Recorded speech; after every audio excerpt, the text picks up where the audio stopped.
आयतन है तो आयतन का देखो, आयतन बराबर क्या होता है? आयतन बराबर होता है लंबाई गुने चौड़ाई और गुने ऊंचाई। देखो आयतन में जो होता है ना, लंबाई चौड़ाई और ऊंचाई तीनों होता है कि नहीं होता है? किसी भी चीज का आयतन निकालोगे तो तीन को चीज निकालना होगा, लंबाई चौड़ाई और ऊंचाई। आयतन का फॉर्मूला भी है, समझे?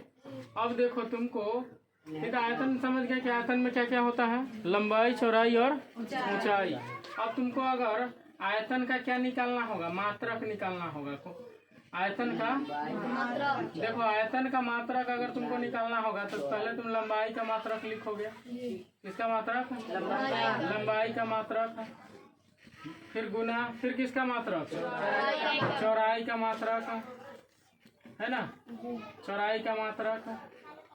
और फिर गुना किसका मात्रक? ऊंचाई का मात्रक। ठीक है, मतलब तुमको जो है इस तीनों का मात्रक लिखना है। तो तुम जानते हो कि लंबाई का मात्रक क्या होता है? मीटर होता है। मीटर ही ना होता है रे, है? और मीटर का संकेत क्या होता है? एम। चौड़ाई का मात्रक मीटरे होगा, इसका भी संकेत क्या होता है? ऊंचाई का मात्रक मीटर होगा, ऊंचाई को भी तो मीटर में ही व्यक्त करेंगे, है? तो इसका भी मात्रक क्या हो जाएगा? एम हो जाएगा। अब तीनों को अगर गुना करोगे, एम से एम में और एम से गुना करोगे, समझ गए ना कि लंबाई का मात्रक क्या होगा? मीटर।